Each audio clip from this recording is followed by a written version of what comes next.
Hai Powers, saat ini kita menuju ke Gunung Padang. Sesampainya di Gunung Padang, maka kita diperkenankan untuk mengambil air suci terlebih dahulu. Kali ini Zoroasu tidak sendiri, namun ditemani oleh Pak Widodo yang bertugas untuk menjaga kelestarian situs Gunung Padang.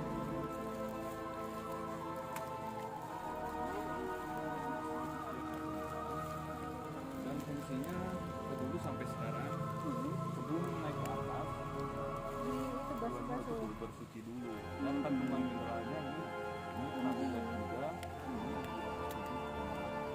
sekian lah, jadi bisa diminum. Tapi kan gini aja ya, lebih fresh ya buat daripada air pemanasan ya. Berbicara tentang Gunung Padang, merupakan situs prasejarah peninggalan kebudayaan Megalitikum di Jawa Barat. Tepatnya berada di perbatasan Dusun Gunung Padang dan Panggulan, Desa Kadamukti, Kecamatan Cempaka, Kabupaten Cianjur. Lokasi dapat dicapai 20 km dari persimpangan kota Kecamatan Warung Kondang di jalan antara kota Kabupaten Cianjur dan Sukabumi. Luas komplek utamanya kurang lebih 900 meter persegi, terletak pada ketinggian 885 mdpl dan berisi sekitar 3 hektar.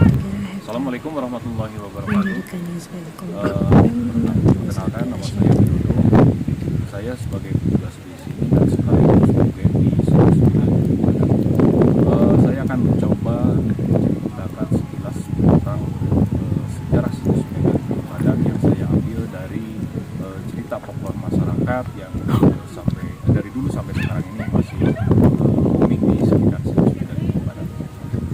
Situs Gunung Padang ini pertama dicatat tahun 1914 sama orang Belanda namanya Indekru, dan kemudian dilaporkan ke pemerintah tahun 1979 sama orang tiga masyarakat yang namanya yang pertama Pak Di, Pak Soma, dan Pak Abidin. Dan Pak Abidin itu sebagai fasilitator di tempat ini gitu. Dan situs ini dulunya digunakan sebagai tempat untuk banyak orang kesini untuk bermeditasi, ritual, bersemedi, dan yang lainnya. Dan sebelum masuk ke situs Gunung Padang ini, dulunya kan karena tadi di bawah ada sumber mata air, semua orang untuk masuk ke sini diwajibkan untuk bersuci dulu di bawah air kahuripan, karena masyarakat sekitar situs ini dianggap tempat yang disakralkan, makanya diwajibkan bersuci. Dan kalau dulu seandainya kita habis bersuci di air kahuripan, kita tidak diperbolehkan untuk memakai alas kaki sebenarnya gitu kan. Cuma sekarang sudah dibuka wisata, ya kita sebagai penjual di sini tidak ada salahnya menyampaikan ke si pengunjung tersebut. Ada yang kalau misalnya udah dikasih tahu, ada yang mengikuti, ada yang enggak gitu kan, sangat bebas gitu. Dan kemudian untuk menuju ke puncaknya situs Gunung Padang ini ada dua tangga, kalau sekarang dua jalur.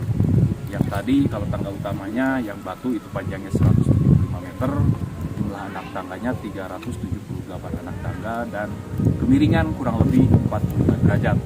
Kalau yang kanan tadi yang dari beton itu dibangun kemarin tahun 2011, panjangnya hampir 300 meter karena agak melambung, agak landai, dan jumlah anak tangganya kurang lebih 700-an lebih lah.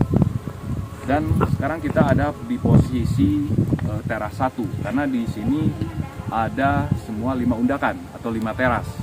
Dan sekarang kita ada di teras 1, dan di tengah-tengah kita menghadap ini lurus itu ada gundukan batu, dan masyarakat menyebutnya itu Bukit Masigit atau Gunung Masigit.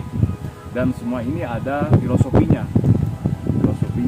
karena di sini ada di teras 1. Dan kemudian di sebelah ininya, kirinya ada bentuk seperti kotak.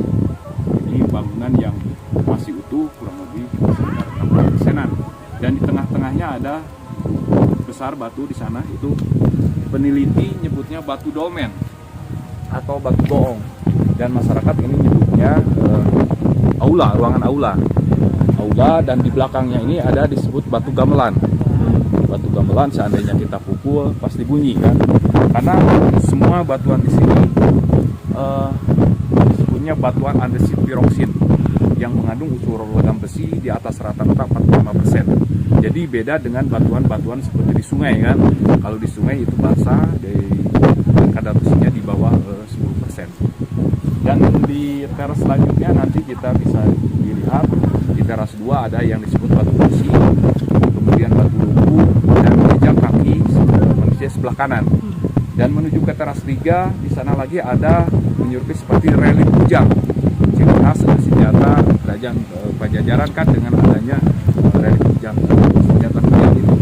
Dan kemudian di teras 3 di sebelah timurnya teras 3 ada yang disebut batu tapak maut. Dan di sana besar tapak maut, dan kemudian di sana di teras 4 ada yang batu seperti itu masyarakatnya batu kanuragaan, itu batu kemudian. Dan di teras 5 ada di tengah-tengah disebutnya batu singgasana, tempat raja. Dan lebih detailnya kita nanti sambil jalan akan saya bikin satu persatu, dan semua ada, kata orang tua dulu, ada filosofinya. Jadi semua di sini hanya simbol saja. Dan kenapa kalau kita perhatikan situs ini serba 5, bisa dilihat 5 teras, 5 undakan, dan hampir 85% batuannya pentagon sudut 5. Bisa diperhatikan, bisa dilihat sudut 5. Entah apa dengan angka 5. Dan kalau kita perhatikan nenek moyang kita, kenapa kalau misalkan membangun suatu tempat peribadatan selalu orientasinya menghadap gunung yang paling tinggi, paling besar. Termasuk ini juga, ini kan menghadap ke utara. Cuman sekarang lagi ketutup. Di sana itu ada disebut Gede Pangrango.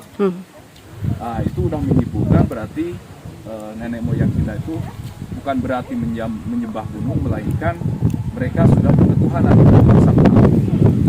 Kalau ibarat saya sebagai orang Muslim, kalau misalkan bersembahyang atau sholat, lalu kiblatnya ke Ka'bah, bukan berarti menyembah Ka'bah, hanya simbol satu.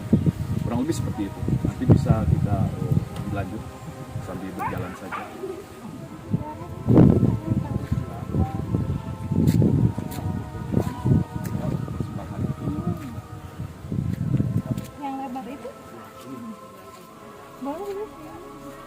Nah, kalau yang ini yang disebut batu gamelan atau batu ini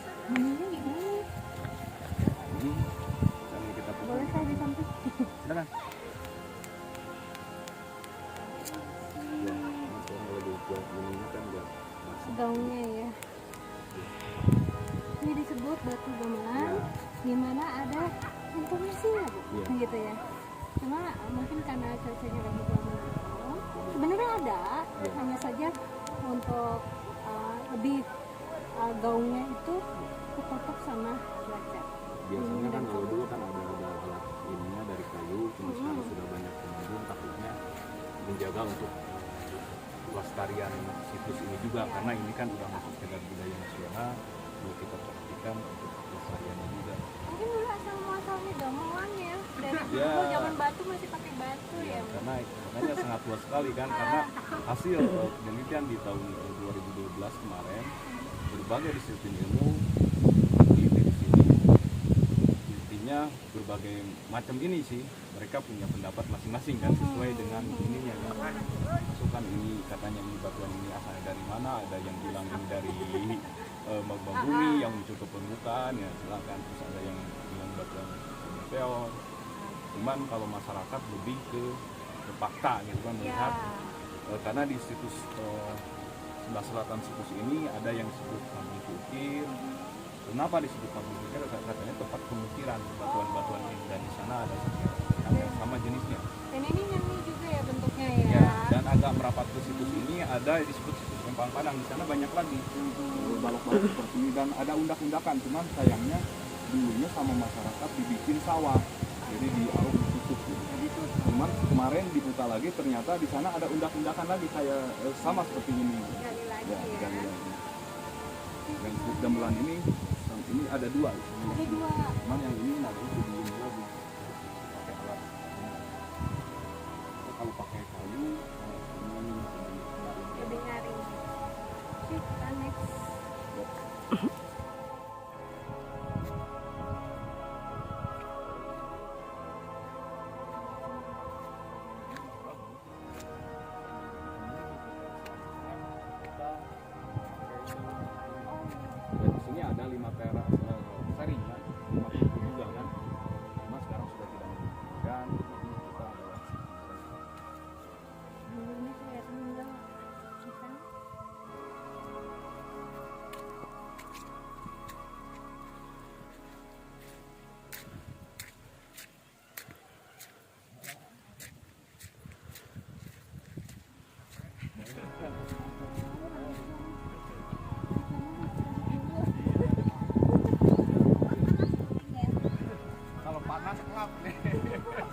Zorozo, kita sampai ke undakan kedua, di mana ini situs bersejarah. Yang kedua ada tahapannya.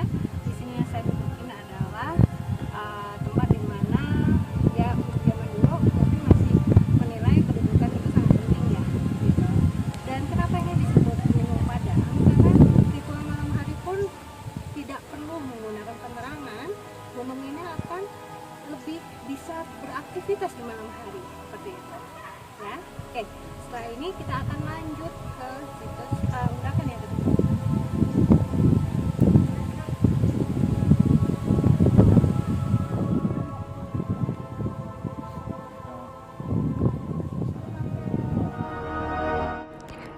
Di teras 2 ini pun terdapat batu duduk yang menghadap ke utara.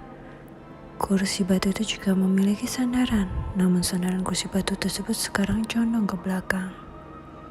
Ya, seharusnya di sini ada tempat di mana ya sedikit seksang mungkin ya jadi jika ingin berfoto di sini kita harus melepas alas kaki dan kita kulo nuwun ya kalau bahasa Indonesia permisi gitu ya, dan kita bisa melakukan aktivitas foto di sini. Selain itu, di teras kedua kita bisa mengambil maknanya sebagai bukit mahkota dunia. Artinya bukan mahkota, melainkan simbol dari jiwa sosial yang saling mengasihi. Oke, ketiga di sini undakan ketiga di sini ada tapak maung. Nah, seperti tapaknya harimau. Ya, tapi di sini tapak maung bukan berarti khusus hewan ini, tidak, tapi hanya mensimbolkan saja. Di sini bahwa ada tapak. Kita harus mempunyai cita-cita menjadi manusia. Oke, dengan tapak maungnya mitosnya adalah ungkapannya adalah bahwa kita harus menjadi manusia yang tangguh. Kalau Zorozo dan Powers, kita sudah punya tapak Powers, ya kan? Berarti kita pribadi yang tangguh. Oke, kita lanjut ke undakan yang Di teras ketiga, tepatnya di sebelah timur, ada batu tapak maung. Menurut Pak Widodo, maung di sini bukan seperti dalam bahasa Sunda berarti harimau, melainkan ma dan yang artinya manusia unggul.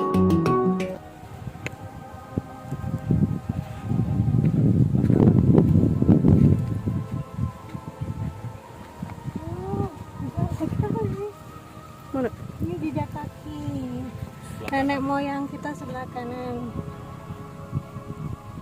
Bapak hangat.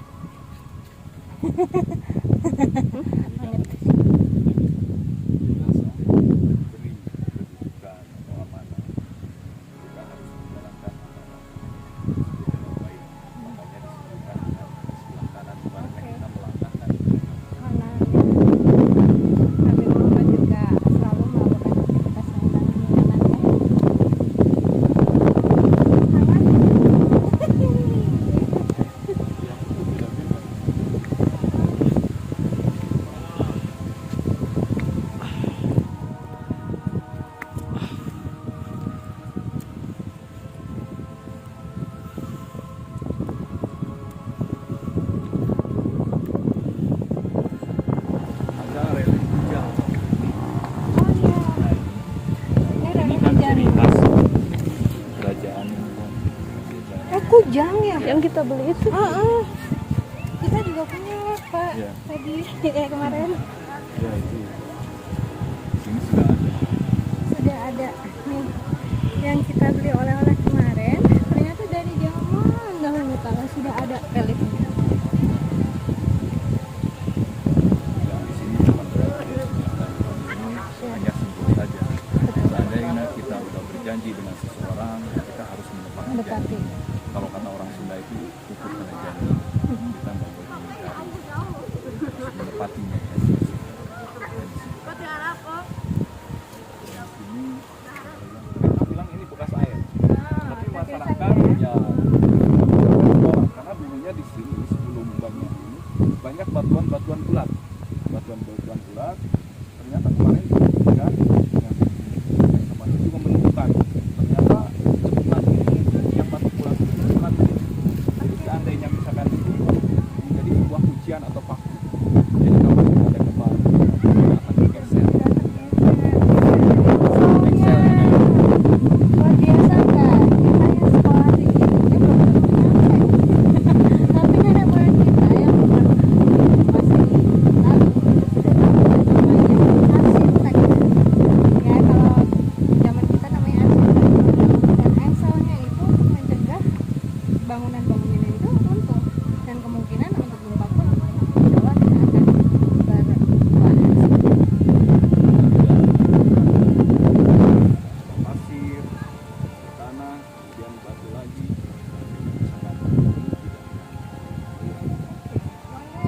Saudara, kita udah sampai di teras 4 atau undakan yang keempat. Di sini Ini bisa nih kayak ceritanya Obelix atau apa ya, yang berhasil mencabut pedang itu berarti dia memperoleh kekuasaan. Kalau di sini di Indonesia ini disebut baru kanuragan, di mana orang mempercayai bahwa jika ada keinginan atau dasar dan mereka berhasil untuk mengangkat balon ini, dia akan berhasil.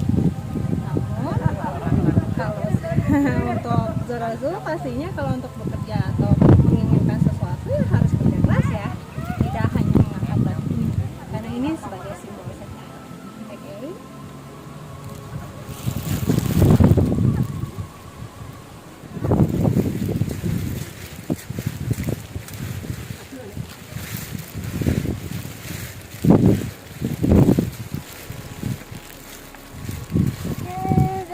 Kita masuk ke teras atau undakan yang kelima, di mana ini undakan terakhir dan sangat sakral, kita bisa lihat di sini.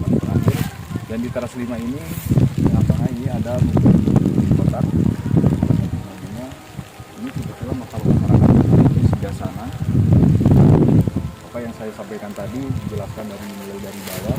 Intinya kita kalau seandainya filosofi kita udah mendukung kesinggasan atau kesuksesan, jangan lupa dengan karena di belakang ini ada yang disebut dengan Ibu Rama dan para Jisakti.